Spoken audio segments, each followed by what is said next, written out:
Hello, good morning, good afternoon, and good evening, and welcome to another episode of the Robbos Gobcast Sports Show. Today we are doing the wrestling podcast. Today we got a lot to discuss, but before we get into what we're going to discuss, we're going to talk through Raw, NXT, and Smackdown today. We're going to go through, I think I might just turn this into a WWE podcast, to be honest. The amount that we talk about WWE and everything, but probably will turn this into a WWE podcast at some point because that's what we watch and we enjoy. But we've got a lot to discuss. But before we get into it, we just want to say thank you to all the people that are helping. We know that the views for this are not as high as the others, but we love this. We love wrestling. We love talking about it. So we're going to carry on doing this no matter what. We know that there's a lot more out there that listen than they do watch, which is fine by us. We don't care.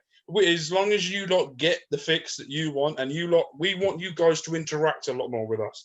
We want you guys to do a lot more down in the comments of the YouTube channel. Tweet us. Go on our Instagram. We've just hit over 200 followers on Instagram. We've just hit over 300 followers on Twitter. We hit over 150, I think, followers on Facebook. So you guys at the moment are smashing it. The way more I projected us to go. And you lot are hitting us out of the park. So I can't thank you guys enough for that. So we got a lot to discuss.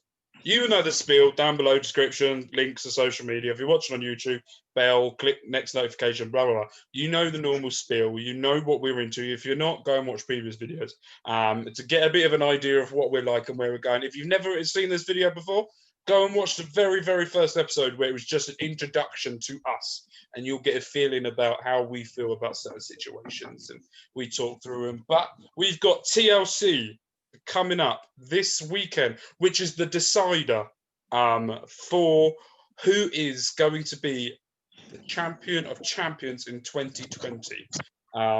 We worked out the other day that I lost in the Formula One predictions. So I have to make a video about Josh and explain why he is the greatest man known to the earth. So this is an opportunity for me to make sure that Gulam has to make a video about myself, has to say why I am the greatest and why he has to do it. That's the forfeit, and then we go into 2021 when in a few weeks' time, and we will do fresh predictions, and we will start again from zero. So going in, let's talk about it. So first one we want to talk about is Raw, and there's a couple of things we want to talk about before we get into the Drew McIntyre, Sheamus, what I'm enjoying at the moment. I want to talk about Cedric Alexander. Alexander. Cedric, I'm going to call him now. I'm turning to WWE where I'll just say everyone by their first name. Have you not found that I don't know where this storyline's going to go? I can kind of see where it's going, where Shelton's not winning, but Cedric is. And Cedric is putting on a greater match than Shelton and what MVP's doing. Is he outside Hurt Business? Is he becoming too big for the Hurt Business? Sorry, mate. Yeah, I've noticed that as well. He seems to be like he's getting louder and louder as a team guy. And I wouldn't be surprised if it's actually leading to something where he's actually going to break away from the team. Because, the way things are going, it looks like they're going to try and build him up. But I don't want to see him break away from the Hurt Business yet as well, because do you think they're building him up to beat? And we'll move into a cross thing that we want to talk about is Bobby Lashley and Matt Riddle. It looks like they're going to be going one-on-one, maybe with Jeff Hardy, because I think it's been announced that it's the New Day and Jeff Hardy versus Bobby Lashley, Shelton Benjamin, Cedric Alexander Monday. Yesterday for you guys watching it, but today when we record it. Do you think that they're building Cedric to be the one to beat Bobby Lashley and then move away from the Hurt Business? Or are they building him because they need to build someone like him a bit further up? Well, I hope that is not to break him up just yet to begin with. So I think that there's so much more they can do with him. Mm-hmm. So I'm hoping that it's just the case that they're just trying to let him show more personality. Mm-hmm. And that it kind of comes it's similar to like when The Rock was with the Nation of Domination. He starts to get a bit louder. He starts to get a bit louder than he really is. And he just starts to his personality starts to show up more. And MVP is like the Farouk of his team, and he's trying to keep him in place. Yeah. And I think that's the best way to start building Cedric up, but keeping him within the Hurt Business. They win the tag titles, and Cedric starts getting a bit mouthier about it, but at the same time, they're still keeping as a team. But you can see a slight tension building up. Do you see them winning the tag titles at TLC going into the new I don't year? think they're going to lose. I think I don't see the Hurt Business, because the way they've used the Hurt Business for some time now, they've definitely used them as a bit of a threat right now. Mm-hmm. So I think they're going to win this weekend. Excuse me. Yeah, I think they're going to win this weekend. I just think it's all part of the plan to get them to build up the Hurt Business and to get Cedric Alexander to the next level. And I think that's just it's basically like this. It's the stepping stones, if you will. Do you feel like the way that Riddle is the performance he's putting on as the Joker, as the funny guy, this has a Vince McMahon fingerprint all over it? It does have his fingerprint. I'm going to explain why I think, and then I want to hear what you think.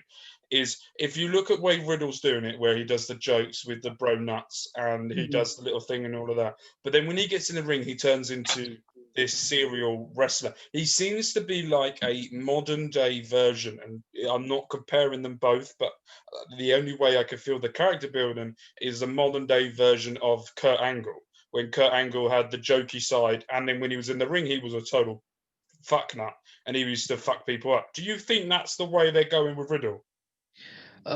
First of all, I will say that it might have Vince's rub on it, because I know that Vince is high on him anyway. Mm-hmm. Good choice of word. Vince is high on Matt Riddle. What was I going to say? Yeah, so I know Vince is high on him, but honestly, I don't think it's really that different to what he was doing on NXT. Because on NXT, don't forget, he did the game show with what's his name, Timothy Thatcher, and all. They used to always bring the weed references when he was with Pete Dunne and all that. So to be honest with you, I don't think it's that big a difference to what he was doing on NXT, because he's always pretty much been that kind of jerker kind of character. He has, but he seems to have taken it up a notch, a lot bigger. But this is the main roster; they have to up it a notch. If he was doing I agree. I think it looks good. I know, but the thing is that this is what smart fans don't understand: is that when you're on the main roster, you have to be a little bit louder, otherwise no one hears you. You understand? Yeah. That's what people get upset by, is that the minute some guy starts getting a bit more TV time and it's a bit more than what he did in NXT, they have to draw the differences to what they were doing then compared to now. And it just gets frustrating, because the reality is that he's just being himself. And he's just doing what he did before, but just on a larger scale. That's all it is. Talking of TV time and moving forward, I want to get your opinion on Keith Lee. He seems to be, I think it's slowly building. I think they're slowly building him for Mania. I don't know what you think, but it seems to be slow build for him and Drew and Sheamus for Mania. By the way of the interaction of Wade Lee's sort of the way talking to, I don't know whether you've been able to have the chance to watch it, but Keith Lee's documentary on WWE, I think it's outstanding. I absolutely loved it, and I think it's one of the best ones I've watched. Yeah. So what do you think about Keith Lee? Is he going to win that title from Drew at Mania? Is he? Well, we don't know, because Miz still has to cash in. Is Miz going to cash in at TLC, because they're going to go through hell? We all know TLC is the perfect opportunity to cash in, because it's table, ladders, and chairs, and they're going to go and put their body through absolute hell. Is he going to win at Mania? Is he going to be the one that pins the Miz, the mouthy one, at Mania for the WWE title? Or what's going to happen? What do you think they're doing with Keith Lee at the moment? First of all, I'm glad you mentioned Keith Lee, because his name was brought up on social media as well last week. I don't know if you saw it. There was a report that Vince had sent some guys back to the PC, and his name and Otis was a part of it. Did you hear? Okay, 1 second, mate. I'm just going to get this phone. Can you hear me? We're back. Yeah, okay. Right. Pizza. Sorry, mate. 1 sec. And we're back. Right. So Keith Lee. I don't know if you heard, there was a report that was going around last week that him and some other talents had to go back to the PC by order of Vince. And a lot of people on social media made a big deal about it because they were like, "Oh, Keith is, Keith doesn't need to be doing this. He's already made roster ready without even." They all just jumped to the conclusion that it was because Vince, is being Vince. Did you hear about that? I haven't heard about it. Right. So yeah, I think like the way I see it, I don't think it was that big a deal as people made it out to be. I don't think that it was because in all honesty, it could have meant a lot of things. Mm-hmm. For starters, the guy who reported was Dave Meltzer. Yeah. So that tells you enough. And secondly, they never really said why he had to go to the PC for. It might have just been, just to tweak things up and not just make sure everything was okay.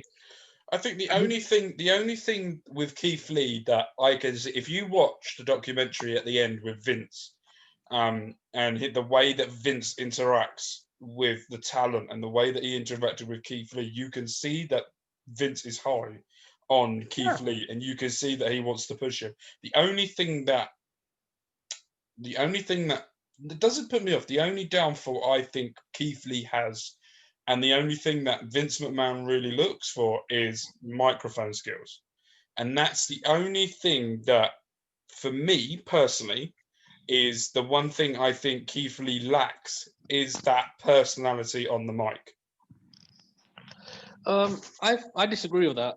I think he's got personality. I think he actually can talk. I think it's just that, for some people, they just don't, like the way he talks. They think he's a little too soft-spoken, which I honestly I don't think is a problem as much. So, I disagree with you on that one, I'm afraid. Well, if you agreed with everything I said, this would be one boring-ass podcast. So I prefer you to disagree. So it's good to have two different opinions. Yeah, I am disagreeing with you. I think Keith Lee is a great talker. I think he's he doesn't have to yell. He doesn't. No. Actually, let me repeat that again. I've seen him increase his promos, like as in he'll talk. He'll be calm at first, then you'll hear him, scream, not scream, but starting, upping his volume a little bit, and out of nowhere he starts, turning into, like he's gonna run you down, kind of thing. That's what I like about Keith, is that I agree with that. It's just there's certain situations that he's in, or certain things where I just go, you need to get more angry. You need to be showing something. I'll agree with you there. He might. There are times where I think he needs to be a bit more angrier, but I don't think it's as big a deal as as you think. To be fair, I think that he's got the charisma and the ability in the ring, which is enough to get him to the next level, in my opinion, without even needing a character without even needing much of a character either. So let's talk about the next level. In all honesty, like I'm not trying to say he does, but if he cut maybe 40 pounds and looked more leaner, then things would be different. But even then, I don't think he even needs to drop weight. It would be good if he did. Don't get me wrong. There's nothing wrong with always doing your body better, right? But I'm saying that I'm fat, so I'm with Keith Lee on this one. I like big bone men, so don't bother me. I don't have a problem with it either. I'm just saying that there's nothing wrong, even if he did decide to cut weight, or if he was being excuse me, if he was being encouraged to do so as well. Because at the end of the day, this business has always been built on guys that always have made that change. I mean, I remember when Punk was getting cut up, when he was getting a main event push. And he started leading up, and he started shaping up more. I remember when Daniel Bryan started lifting more weight, lifting heavier, and started getting in better shape than he was before. Bully Ray, Bubba Ray Dudley, if you remember when he was in TNA, he was getting a push, and he started shaping up as well. So I don't have a problem with it as much. If anything, I think it's a good thing when they start doing it, because it shows that they can do it when they put in the effort. Right. I want to get your opinion. Talking to someone in lean shape, Drew McIntyre and Sheamus. I wouldn't call Drew lean. He's jacked, but he's not lean. He's stunning. He's a gorgeous looking man. If I'll tell you, he probably could do with a cut, because he's pretty jacked right now. But for the time being, for the position he's in right now, and the way his character's been built right now, he's fine for the way he is. Yeah, Drew. Sheamus, what are you making of this Drew McIntyre Sheamus partnership that's going on at the moment? Everyone thinking that Sheamus is going to turn on him, and he probably will, because it's Sheamus. At the same time, there's a good little story there. They both signed their contracts for WWE at the same time. moving forward.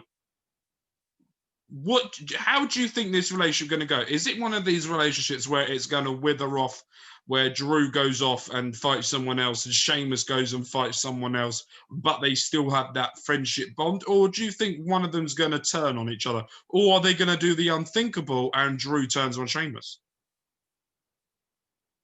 Well, I think, like, again, it's kind of like the whole Cedric Alexander helplessness thing. I think it's going to be a case of where where they basically start building up that tension, which is there. Maybe, tease a possible tag team run for a bit, and slowly move Sheamus into, because let's be honest, Sheamus is a better heel than he's ever been as a face. So if anyone's gonna do it, would be Sheamus who'd be the one to take Drew on. Wouldn't it be better for Drew to do it, because that would be where maybe it comes to a point at TLC where Sheamus comes down to try and help. I'm probably putting some predictions into people's brains now. Sheamus tries to come down and help Drew in the TLC, goes for a bro kick on AJ Styles' big manager, misses and hits Drew, and then it's then an opportunity maybe for Miz to go and cash in, or Drew wins. Then Miz comes down, he goes to bro kick. The Miz misses, hits Drew McIntyre, cash in. Then Morrison finds a way of getting Sheamus out, and then the Miz cashes in and wins. Do you think? And then it builds up to Drew losing it, and then having a really good feud maybe with Sheamus. That's not a bad. I'm not gonna lie. That's actually pretty good prediction as well for a starter. So that's pretty decent. That's pretty decent creative from you. I should be a creative. I know.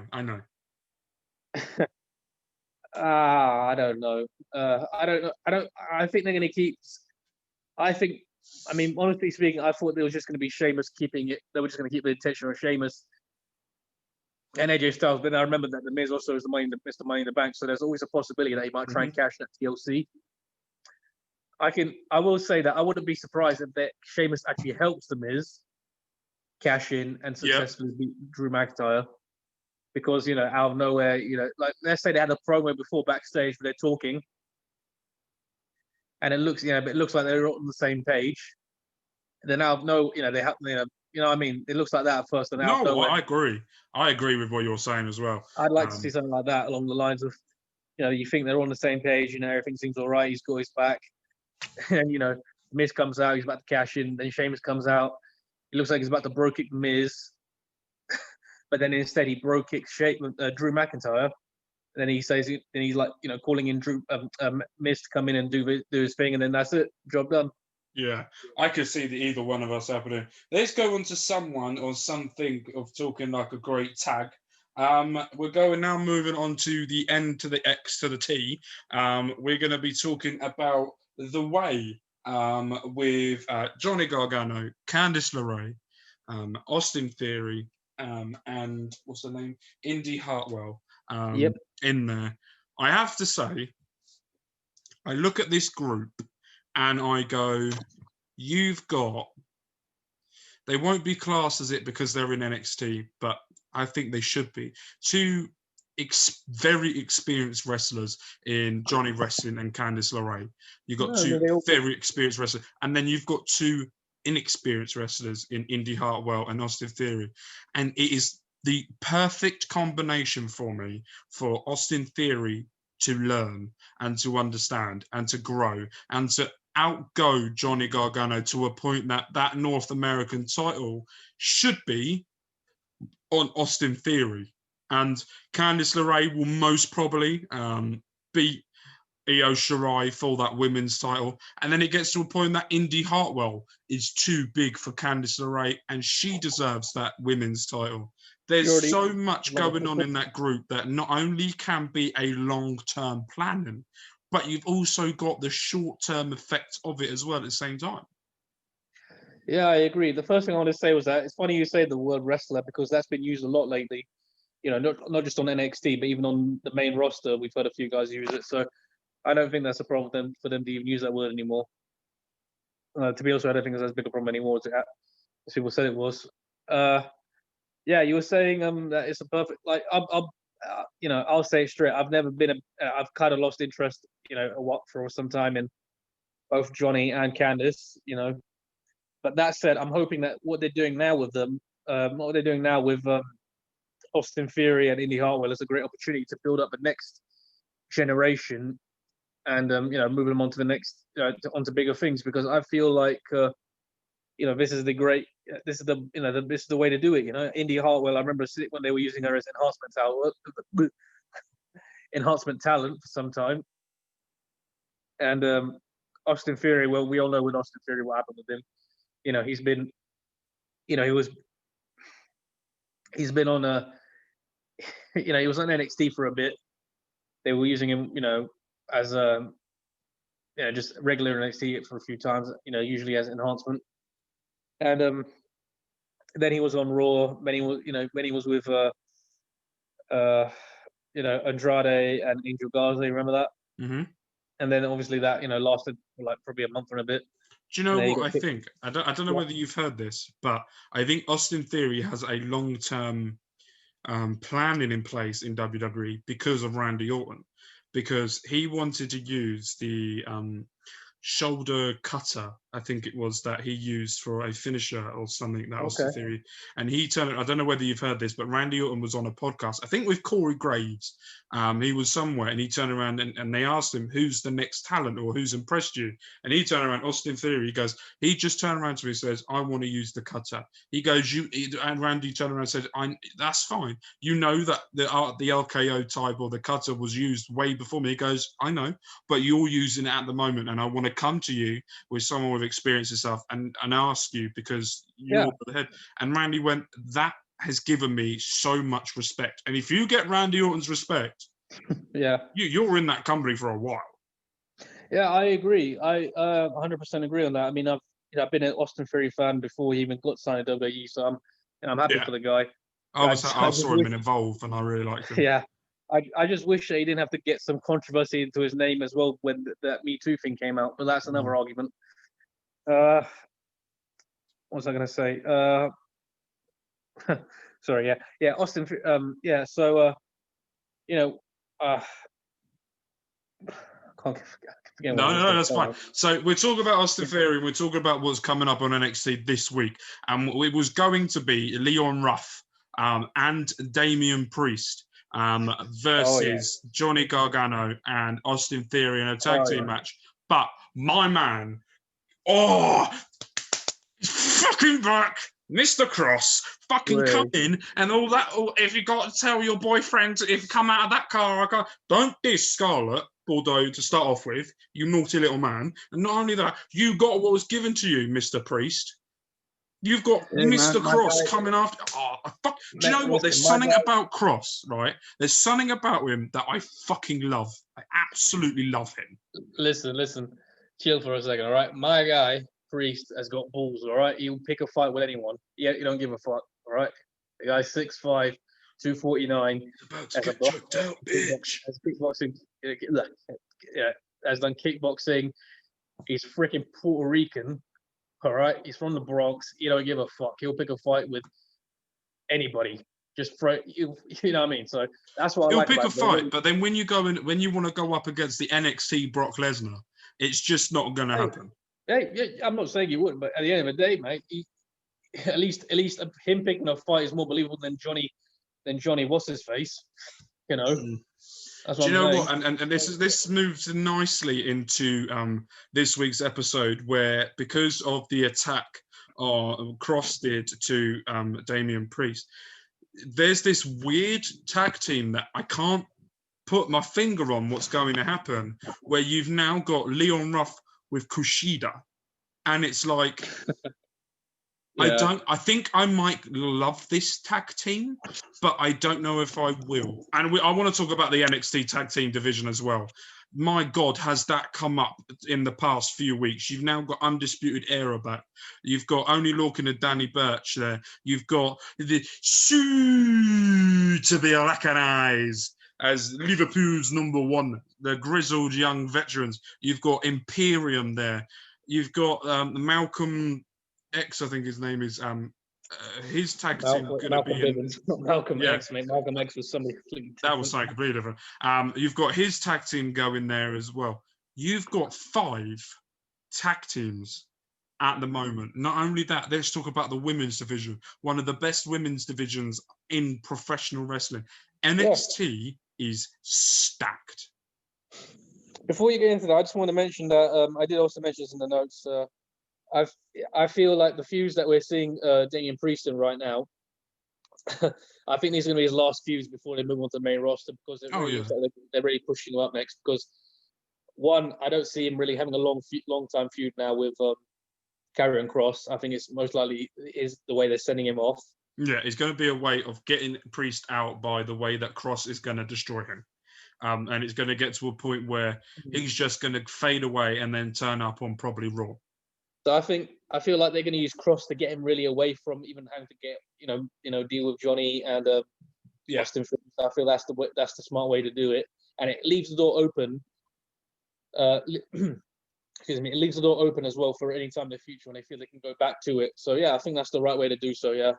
And talking of Kross and how stacked the roster is, we've now got Kross that's come back. We've now got this Wednesday. You've got Pete Dunne versus Kyle O'Reilly again. This time in a normal singles match for the winner to go and face Finn Balor at NXT Takeover Evil in January. I think this is for. If you had to put money on it, are you going for a Kyle O'Reilly Finn Balor 2? Or are you going for a Pete Dunne Finn Balor, who I think whoever faces Finn at NXT TakeOver Evil, Finn is going to lose the title, I think personally.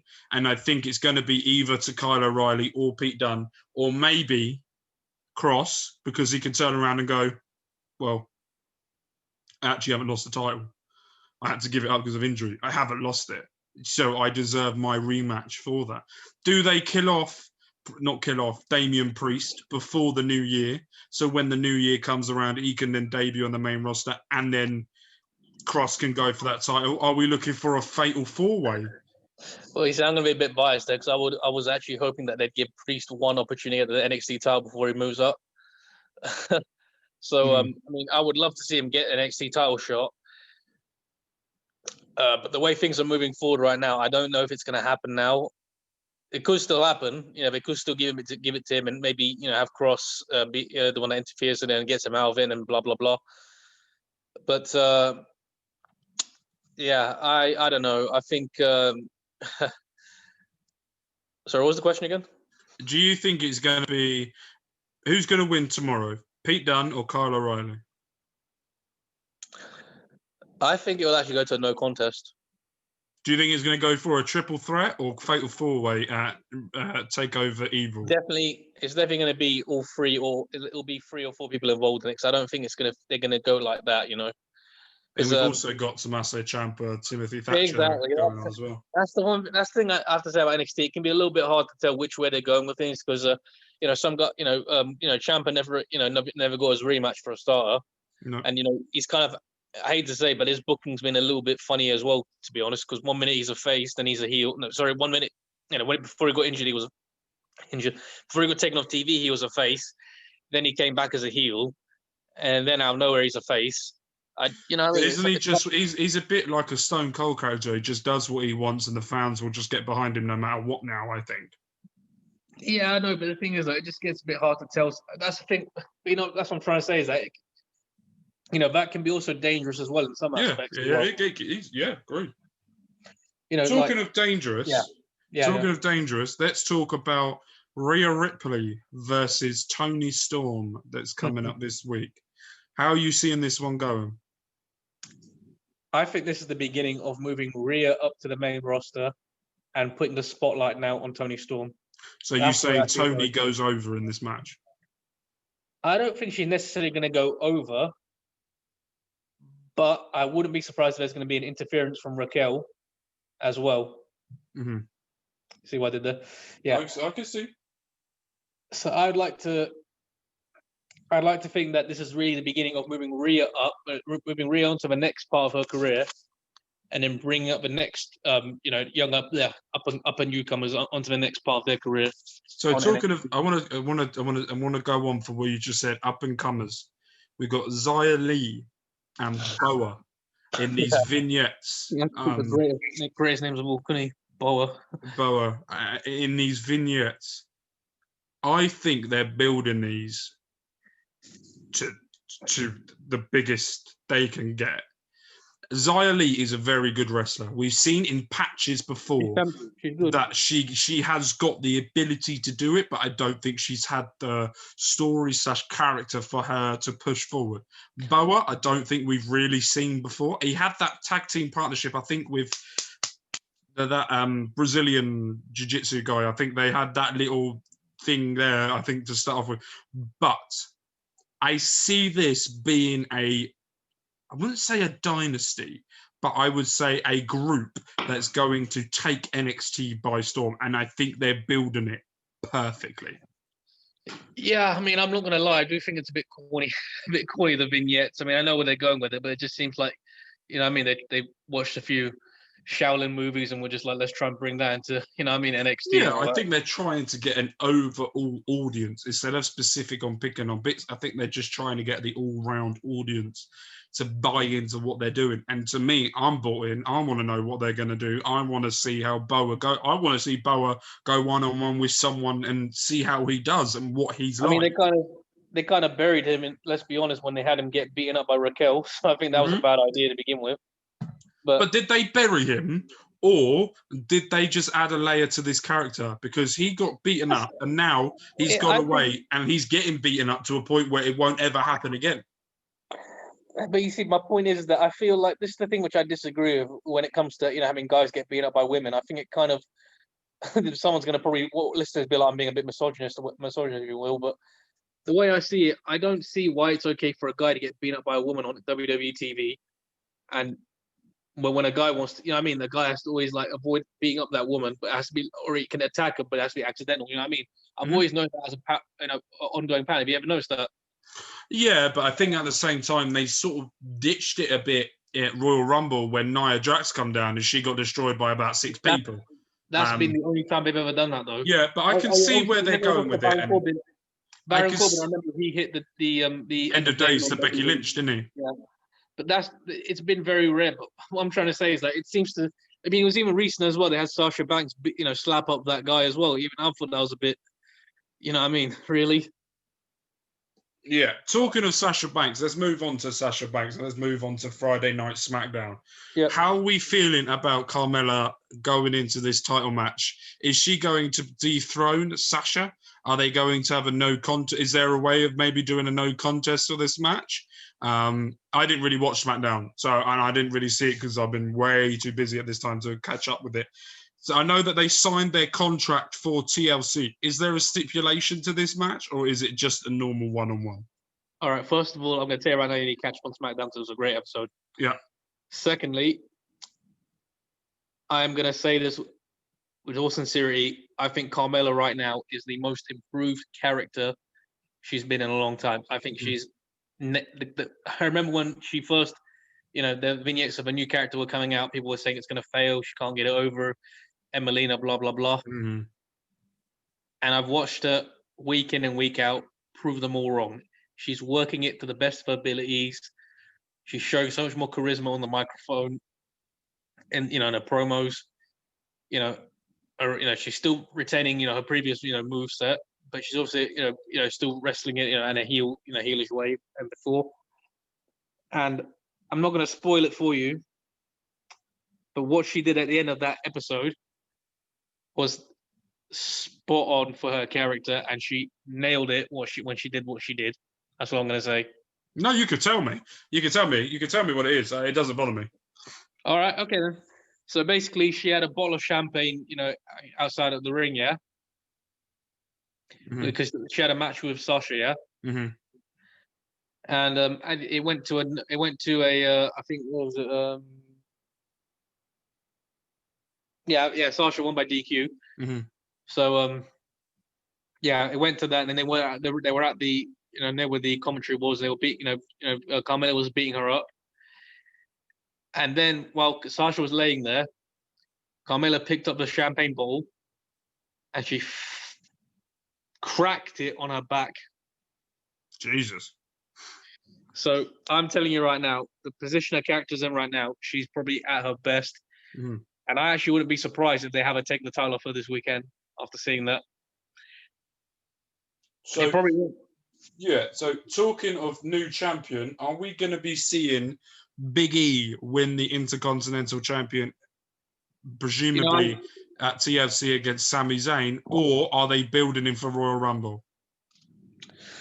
I like Sami, but at the same time, I don't see him holding it. If he's going to face a Big E, but then again, I thought he was going to lose against Bobby Lashley fairly. No way, I'm running my mouth now. I think I wouldn't be surprised if this is Big E's moment to get his first hands on some gold heading into Mania season to get that momentum going. You know what I mean? Because the way I see it at this point, Big E really needs the gold more than Sami does right now. Yeah, no, I agree with you. Talking of gold and could possibly happen, Goldberg. Oh, fuck me. Why are we talking about him? I like Bill. I've always liked Bill. He's always going to be my guy. But even I have to admit, there are times for me when I find it hard to like him. But that's he has put me off him massively after that match with Taker at Saudi Arabia, after he nearly killed The Undertaker.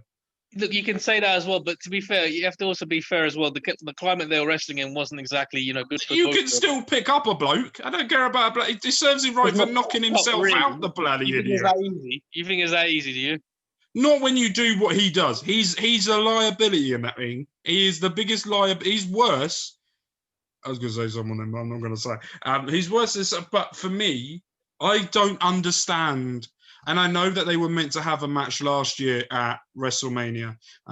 This year. But because of COVID and because of Roman's health scare and all this and all of that, Roman was unable to attend. So then they had Braun Strowman win the title from him. Is it going to happen? Do you think it's going to happen at Mania? Or do you think that he's doing this? Please tell me it's not. Oh man, look, like I said, I do like Bill. I still like Bill, but at the same time, right now, the way things are going, if he is going for the title, I think that the smart thing to do would be that if they are going to have a Goldberg versus Roman Reigns match, it should be Roman beating Bill Goldberg and just getting, basically ending everything for Gold. The thing is, I can't say that either because I know that I've heard recently that Goldberg said that he's not going to. His contract's for 3 more is till 2023, so he won't be retiring anytime soon anyway. What I'm trying to say is that I feel like the way I see it really should be Roman Reigns getting the big win off of Goldberg. Yeah. That's the way I see it. I can see this happening more at Rumble than I can Mania.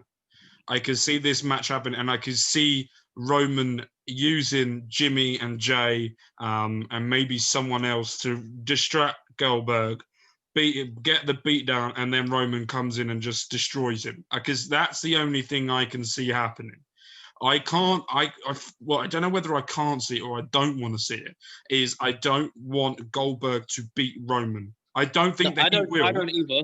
Because I feel like everyone can see that Roman is the best thing in the whole of wrestling, not just WWE, in AEW, New Japan, anywhere in the world. Roman is the best wrestler in the world. That's a big statement you're making there, mate. Oh yeah, and I'll stick by that. There is no one at the moment that can talk, that can back it up, that can heel-wise. No one is better than Roman Reigns at this moment in the world of wrestling, and I will stick by that. All right, let me test you on that one then. I'm disagreeing or anything. I'm just, because there are people out there listening that's going to be like, this guy's blowing a bit too much smoke right now, so I'm going to test you a little bit. You say he's the best heel, right? Mm-hmm. MJF. I don't think he's a great heel. Okay, no, fair play. I think he's a good heel, but he gets over too much. The fans like him for being a dick.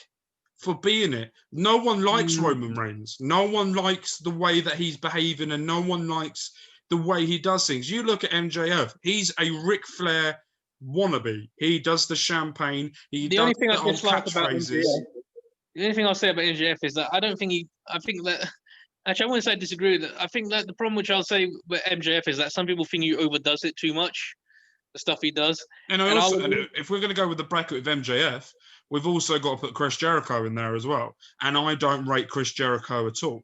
I think he was a great wrestler. And I think his time in AEW is good. But if you look at Chris Jericho, personally, for me, I don't rate Chris Jericho at the moment. I'll always like Chris Jericho, but even I'll admit he's done some pretty dickhead things, like being a Trump supporter being one of them. Yeah, I don't know why you support Trump to begin with. For stars, you're a Canadian. Why would you even support that idiot? But so does Davey Boy Smith's son. So I don't know why that's impossible with these guys. But enough about all that. Yeah, what I'm saying is that would you say that Roman Reigns is the Rock of this generation, or close to it? No, I don't think you can never compare us to the Rock to anyone can be the Rock, because of the way of the viewers watching wrestling is completely different to when the Rock was. Roman Reigns is the edge of this era. No one can ever top what The Rock and Stone Cold did, and I think it's got to get to a point where it's a bit like Hulk Hogan. No one will ever top in that era what Hulk Hogan did. You can never top what Stone Cold and The Rock ever did with The Undertaker and Triple H. You'll never top that, and you'll never top in the area of John Cena, Edge. You've got Chris Jericho in that time as well. You've got Batista, Randy Orton, that time of era.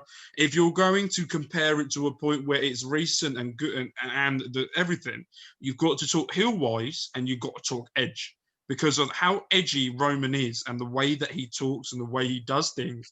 It's not the Mr. Loverboy take opportunity type, but he is the ultimate opportunist. He's using Jey Uso as. Do you remember when Edge had the Chavo Guerrero and he had the other person as I can't remember. I remember that. And then he also had Zack Ryder and Kurt Hawkins, the tag team at the time, the Edgeheads, when they were around as well. And I agree. I'll say this. I think it doesn't get mentioned enough as well. I feel like Roman's also shown, as one of his layers in his character. I think he's shown a very psychotic layer. Yeah. Have you noticed? I think that people mentioned he's really playing that psycho kind of character very well. Like, one minute he's hugging, his cousin, the next thing he's beating the living shit out of him, and then he's turning attention back to the other guys beating up, and then what I mean, it's just like he's out of control. So yeah, I agree. I completely agree on that. And what I was going to say,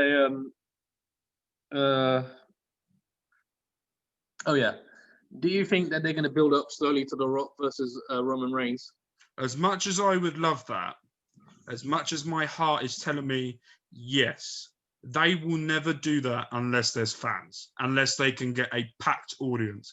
So with the COVID situation at the moment, no. I think what they're going to do is they're going to build Big E to a point where he will be the ideal person at Mania to take the title off him. I also feel like it will be a long build for Roman to get to The Rock, because he will carry on doing it. He will lose the title, but then it will get to a point where Roman doesn't need the title. It will be like The Fiend at the moment. The Fiend doesn't need a title to be over. The Fiend is a scary fucker on its own. And the same with Randy. Randy doesn't need a title. Randy had the title so he can get closer to Ric Flair's record. That was the only reason Randy got that title, was so he's a step closer to Ric Flair's 16 time. And this is with Randy. And Roman versus The Rock won't ever be for a title. It will be bragging rights. And if it ever does come to that, Roman will get over, no matter what. The Rock will lose that. With that as well. I think I read a report as well that said that if it does happen, it won't be until 2022. Yeah, I don't think, because the money that this will generate for tickets alone, it will sell out so much quicker, knowing you've got the blood feud between Roman and The Rock. where they can build. They now have this opportunity now with Roman Reigns to make him a megastar, to make him go to a point where the way that John Cena was, or when The Rock was at that time, where he was everywhere and pissed everyone off. And he can play on what he was before, when people used to boo him for being around everywhere. He goes, you boo me, now you're going to see more of me. He can play on that. And that's the one thing I'm going to go for. It is 100% the right move. And the way I see it as well, it keeps him in the heel position he's in right now. And it keeps him, doing what he's doing right now with the family as well. And it keeps building him up at the same time. Because the way I see it, this is the right way to keep him as a heel, simple as. And it's the right way to slowly move on to a bigger, a bigger payoff. You know what I'm saying? Yeah, I agree. Right, let's move on to TLC predictions. We're going to get into this now. We've been going for quite a while, so I want to get these predictions in. There may be some changes. I've added in some stuff that hasn't been announced yet that we're expecting for it to be announced. If it's not announced, then just forget about what we said, and we will go through the ones that are being said. But we're doing I've found a way of trying to get everything possible that could happen onto here, and we've got a new graphic. I've created one that will be with you guys on Sunday afternoon, where we will release it, and we will show you guys, and we want to hear what you think. So let's go on the Raw side for TLC. Let's start at the bottom and work our way up, shall we? So at the moment, it's looking like Bobby Lashley versus Riddle for the United States Championship. Where you going?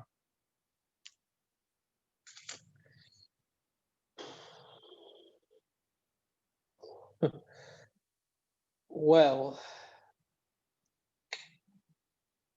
because I think Vince is still high on Matt Riddle, I think Matt Riddle is going to go over. Dickhead. That's who I went for. Right. Women's Tag Team Championship. You've got Nia Jax and Shayna Baszler versus Asuka and Lana. Where are you going with this? Asuka and Lana. You're a dickhead. It's because the way they've been building up for the weeks now, I don't think they're going to keep it on, Shayna and Nia for that long. I might be wrong. But, do you know what? I don't think they will. I think Asuka or Lana is going to turn on each other to build a feud for next year. But the thing is, I don't see the point of that, because we've already seen Lana lose to Asuka. Maybe they might be building Lana up. I think having that. Possible. I'm going to go with Nia Jax and Shayna Baszler. Personally, I think that they're going to have Asuka turn on Lana. And build a feud for the next one. The Fiend versus Randall Keith Orton, or other words, Randy Orton. Who are you going for? Fiend. You're a dickhead. You keep copying who I've said. It's annoying me now. It's not my fault you think the same way as me, mate. It's annoying me now. Right, moving on. We've got the Tag Team Championship. We've got New Day, yes it is, versus the Hurt Business in Shelton Benjamin and Cedric Alexandra. Where are you going with it? Hurt Business. Okay. Because if they had them lose again, it'd just be pointless. So, that's the way I'm looking at it. No, I can see where you'll go with it. I'm going to go for New Day. I think something's going to happen with Cedric. I don't know what, but I feel like something's going to happen. And you're going for her. I have to write this down. Her Business. And the main event for Raw will be Drew McIntyre versus A to the J to the Styles. Who are you going for? Drew. Yeah. Is there a way of saying that Miz is going to cash in? Actually, I can make the graphic. You can make a graphic, but at the same time, yeah, you know what? Go for it. Make a graphic for it, but yeah. I don't know. I'll think about it, but I'm going to go Drew McIntyre as well. They've never, ever wrestled each other in real life. It's the first time they've ever wrestled according to according to them lot. Actually, they've never It is the first time because Drew himself said that they always seem to keep missing each other wherever they were when he was in TNA and blah blah blah. So yeah, I think this is the right time to do it. And AJ, to me, I've said it numerous times, I'll say it again, I think AJ, to me, is one of the best professional wrestlers of this day and age. In my opinion, like, the older he gets, the better he still gets, the better he is. And, I feel like, I've said it before, I think he's like this generation Shawn Michaels, not just because they're Christian, but because, for the lack of, a better phrase, you can give this guy a broomstick and he will still give you a 5-star match. So, in my opinion, I completely agree with you. Guys for it. Right, let's move over to SmackDown. We've got, let's go to the bottom. It's looking potentially to be Big E versus Sami Zayn. I put that down just in case. I am going to go for Big E to win his very first singles title. What are you going for? Big E. Perfect. Carmella versus Sasha Snoop Dogg Banks. Who are you going for? Carmella. You're making the big switch already. Mate, I don't see Sasha ever holding a title for that long anyway. And to me, the way I see it, they really should do it for Carmella because it gives her something to do. And it really, does. I am going, and as much as I don't want to do this, I am going for Sasha Banks. I can tell that hurts you just talking about it. Yep. Here we go. This is going to be a good one. According to some places I've seen and what I've heard, it's going to be the Street Profits versus Bobby Roode and Dolph Ziggler at TLC for the tag team titles. Who are you going for? Because the way the build-up has gone, and the way they're using Dolph and Bobby Roode at this point,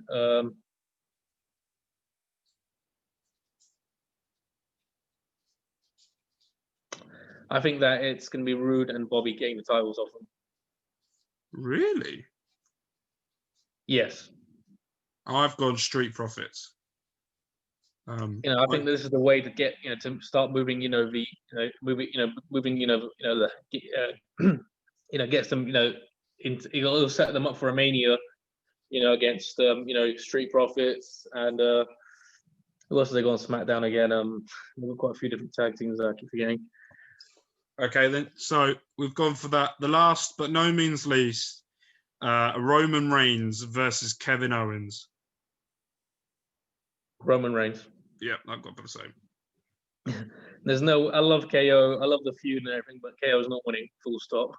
Unless something happens massively, I can't see anything else happening apart from a Roman Reigns win. Right. He can win by DQ, but the way that Roman's character is, even if it was a DQ, I can see Roman stopping it, and because he's that character now, and just reversing decisions and all. So I don't see KO winning this match. Full stop. It's going to be interesting because if it's at TLC, it has to be a TLC stipulation, doesn't it? So I don't think a DQ can happen, to my knowledge, unless they do the Fiend Hell in a Cell thing. They can always try and pull out the whole, I remember last year when, when they did the Fiend versus Seth Rollins. Yep, we remember that one. That angered me beyond compare. It's meant to be a diabolical structure, and if you can't try and fucking kill someone, what's the whole point of having diabolical? Anyway, it annoyed me. Right, that's it. Done. We have locked in our answers. Whoever wins the prediction game, the other person has to make a short video, 5-minute video, telling them why the other person is the greatest person to ever live, and it will be only put on our YouTube channel. I won't put it on SoundCloud or Spotify or anything like that. It will only be done on our YouTube channel. It will be done 10 o'clock in the morning, just before we release the new episode next week as well. So it'll be done at 10 o'clock in the morning, or I might do it in the evening.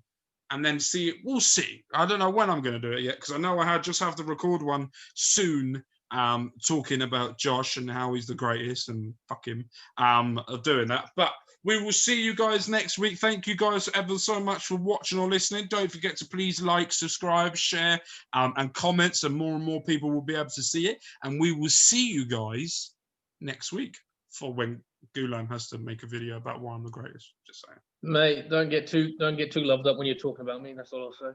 All I say is you know by my creative talking, I am the Vince Russo of the modern era. I don't know how that's a good thing. I will personally put my mum on a pole and put her on a crane. Do you remember when he did that? Put someone's mum on a crane. I heard about it. I remember watching it. I know about the Goldberg. Was it Bill? Was it? I can't remember. Anyway, we're going off topic. Right. Anyways, you guys take care. We'll see you guys soon. Bye. Bye-bye.